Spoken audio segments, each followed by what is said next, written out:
Hello YouTube viewers, this is Heliok here. Today I welcome you to my channel S2T, Science to Technology.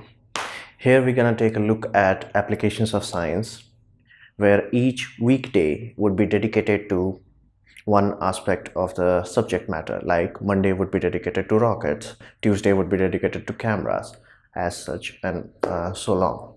So every weekday we'll look into a different subject. So that is my channel, Science to Technology.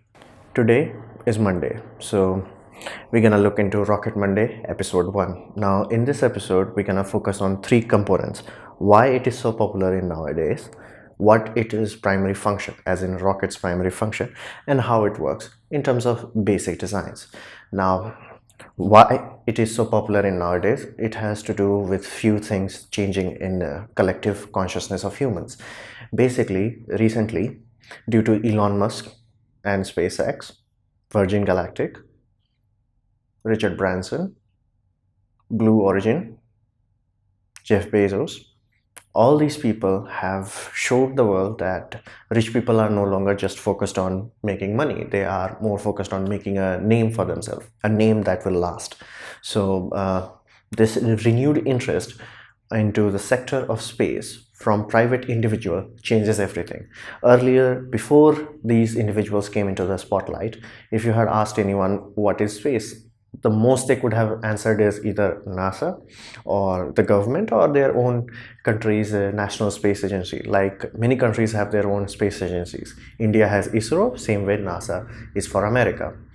So these private individuals, those who have invested their own money, they have very good marketing. Specifically, Elon Musk is known for its marketing skill. Like he has a tendency to, let's just say, put the cart before the horse, as they say, but he's a very good marketer. So lot of private wealth has gone into this sector. That's why it's so popular nowadays, specifically after successful launch of well, I should say, I did not say launch, successful landing of Falcon 9 booster. That changed everything. There has been attempt before that to land propulsively, but we just didn't find it to be economically viable to do so, and we'll discuss those aspects in the further episodes. For now, these three individuals and many more, it's not like they are the only one, there are many more, these three primary individuals alongside with a lot of science communicator, and few names come to the mind when we say science communicator, like our late and great Stephen Hawking, whose contribution to science and public interest in science cannot be understated. His books changed everything, like having a book that's literally titled Universe in a Nutshell. So I read that book, it's quite interesting, and you do get to see why Stephen Hawking has such a unique sense of humor. Read that book and you'll find why I'm saying that. And one of my personal favorite is Dr. Michio Kaku, whom I have to say I'm a big fan. First, he has a very good demeanor, very calm, very collective demeanor, and he made a TV show specifically dedicating science fiction from a perspective of science, as in like how you can use science to achieve science fiction, which was mind-blowing, to be practical. And a scientist doing that gives credibility to the idea that things that are impossible today may be possible tomorrow. Now that cannot be understated. And last but not least, and I'm pretty sure I have to give you guys no introduction to this guy, Neil deGrasse Tyson. Now I really have nothing to say about this guy. Basically, he's awesome. Now, all things considered, we have to respect our scientists because they are the front line to human knowledge. Basically, they are looking into abyss and figuring things out, and then we are, basically in basic terms, we are just profiting from their effort, as in they do figure out the mathematics, how things work, some engineer make it into a reality, and then boom, we get the products of it. Now that is why. Now we should come to the second part, what. Now rockets have many uses, but I would be remiss if I say it was peaceful purpose that created it. The first practical, not to say practical by today's standard, but practical at the time it was created, was V2 rocket. So the first and very serious use of rockets were, well, unfortunately, was to destroy other people. Targeting system. The first missiles were rockets, as you were liquid fueled, and their primary function just to blow each other up.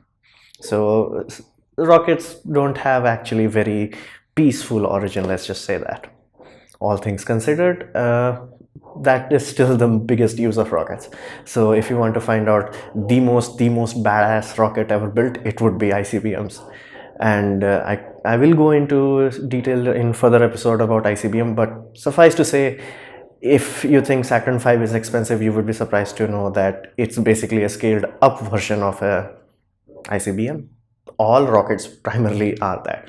Now, the only difference between ICBM and rockets, as we know, is ICBM has a ballistic trajectory, and an orbital rocket goes around a planet instead of, crashing into it. Makes sense. So, well, weapon system is the primary use of rocket. Second uses is spying.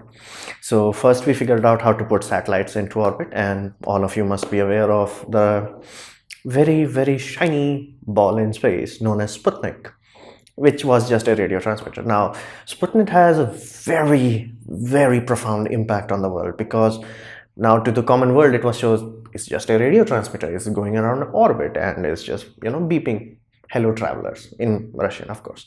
Now things changed, because those people who knew the project, they knew all it is ICBM, which was upgraded, modified to carry out this task. Now ICBM is very easy to detect because of the launch plume.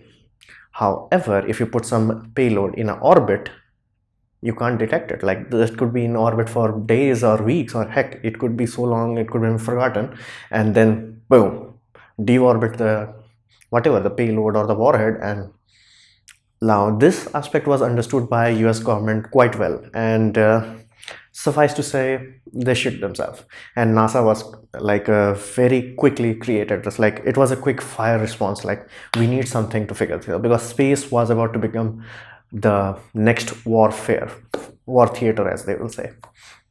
So all things considered, spying became the next big uses of ICBMs. We started to put satellites. Earlier satellite used to have film rolls which they will throw, and there would be a plane to catch it mid-air, and then those roll will be developed and will have. Suffice to say, was not very practical, but spying was big enough endeavor to spend millions of dollars to build a rocket, thousands of dollars to have a plane in the air ready to catch it, and it was worth it for a time. As electronics got better and scanning technology, image sensors, and all those things evolved, we just now have a data link. Spying satellites is very big. Now, not all satellites use optical, other satellites use radar, some uses things that we don't even properly understand, including radiation, and that was used so primarily to detect nuclear tests. So spying is very big in satellite industry. As much as 10 to 35% of satellites have this as a primary function or as a secondary, but they all do it. Now, these are the two main functions of rockets as done by either countries or governments. These are the two. Now, there are other two functions, which is more civilian oriented. Now, what are those two functions? Very simple. One is research and development. Now, what does that mean? The research and development also comes with the aspect of communication. Now, earlier we did not have understanding well enough of orbits. We knew that we could have orbit and have signal bouncing back and forth, but we did not understood how to have it high enough that, as in nowadays we call it geostationary orbit, where you can have only few satellites and get coverage around the planet 24/7 everywhere. You don't have to like aim a dish that is moving and compensating for the Earth's rotation. Satellite would be static from your position. So geostationary satellites changed everything. Now communication became the most profitable aspect of space. Rockets' primary use is just communication nowadays. For private sector, government still make sure they're doing spying and blowing things up. But all things considered, if you want to make money, communication satellites, where where is the big money comes from. And satellites research and development project became so successful over time, they even created constellations. Now constellation satellites have many reasons to exist. Now the reason why we use constellation is that you can have a geostationary, but it cannot give you precise enough because it will be very far. It will be 30,000 kilometer minimum from the Earth's surface. Now you want to have satellite close if you want to observe weather patterns. Now okay, you have close by, but side effect, your orbit is now much more quick, so you can go around a place around roughly in half an hour. You'll barely see one piece of land for a few minutes at best. That's why I would advise you guys to check out the live view footage from International Space Station. It's very quick. So now we launch many satellites and cover the Earth to create a constellation. This constellation can be used for many purposes. One of the most popular purpose is GPS, Global Positioning System, which basically is a military system which was, well, people just simply decided it's much more beneficial if large amount of people are using it. So GPS became a civilian thing. It's still a military project maintained by military, but civilian use is now permitted to high enough accuracy where it is used for your pizza delivery. So all the pizza lovers in the world, you have US military to thank to. Now not to mention, there are other constellations also. There are many weather constellations, there are many observation constellations, but navigation constellation became very day to day for you and I. Now there are other constellations also in the market, like GPS is not the one and only. There is a Russian constellation which is also known as GLONASS, and European constellation is also under works. Chinese constellation is also under works. Even India is also developing its own satellite constellation services. Now thankfully nowadays you can buy mobile phone, including MI mobile phones, which use more than one constellation, so their GPS accuracy is quite high because at any time there will be at least some satellite from some constellation. So that's what they do. Satellites third use is the research, development and communications. Now the fourth and the final, the most interesting use is transporting people. Now you are transporting something all the time. It could be a warhead in terms of, it could be just dead mass. If you're traveling fast enough, just a hunk of steel will do the damage. You don't need explosive. If you're traveling slow, you might want to put explosive, so you get the more oomph out of it. Or you could be like, hey, I want to really make sure there is no city left. You will pack a nuclear warhead. You can pack a spy satellite, you can pack a communication. But the hardest aspect of rocketry is making a rocket human rated. What does that mean? Well, first it means safety. It cannot just go boom. So making sure that rocket does not blow up while you are launching it is very crucial. While you are launching the rocket, you have to make sure it is slow enough. Like rockets really benefit from going high acceleration. Like they want to have as much g-force as possible. It gives them more acceleration for the given amount of fuel. Like let's say you have 5 liters of fuel, you will get a lot more distance and acceleration if you're traveling at higher g speeds. Now problem is, even with payload cannot sustain thousands of g-force. Modern satellites are generally rated to 3 to 5 g's, and some even rated as high as 25 g's.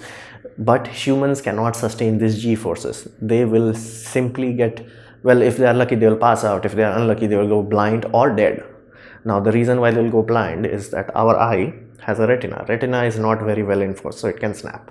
That's why blindness also could happen. And your heart is not designed to work at that pressure, and if it really pressed it, it will burst all of your veins. So it's not very comfortable. Even though we try to make a rocket as comfortable as possible, we really can't do much about it because rockets have to be fast enough, otherwise they will simply not leave the atmosphere.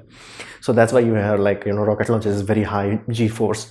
It is like, it's comparable if not more hard than launching from an aircraft carrier, which uses a steam catapult to throw the craft. And it's not as, like, it might look like it's the same as, like, flying from a runway, but no, runway you have a very comfortable acceleration, you can handle it. But on that steam core, it can go as high as 2 to 3 g's, and pilots have to be trained so they don't lose their consciousness, and like, it's very difficult and painful. and astronauts go through, well, twice to three times rougher than that, and not to mention there is a giant explosion happening below them. So these are the four core aspects of rocketry. First, destruction, we blow each other up. Second, we spy on each other. Third, communication and research and development. Research and development could also include figuring out weather patterns, sea levels, CO2 emissions in the atmosphere, and all that thing. Fourth, the most interesting one, human transportation from surface to orbit or to other planets eventually, hopefully. So that covers the what it is used for. Now let's look into the most intriguing part, how. I have to be very honest here, rocket science, while it's not the most difficult science, is one of the most annoyingly misunderstood one. Now, I cannot do justice about this topic in one episode. I have to do multiple episodes covering each aspect of it. So I'm just gonna give the most basic idea about it. It works on third law of motion. Basically, for every action, there is a reaction. You throw things down, you go up. It's as simple as that. You throw things in this way, you go this way. As simple as that. Action and reaction. That's why it's independent. Rocket is independent of everything. If you have enough force going downwards, you can go upwards against a gravitational well.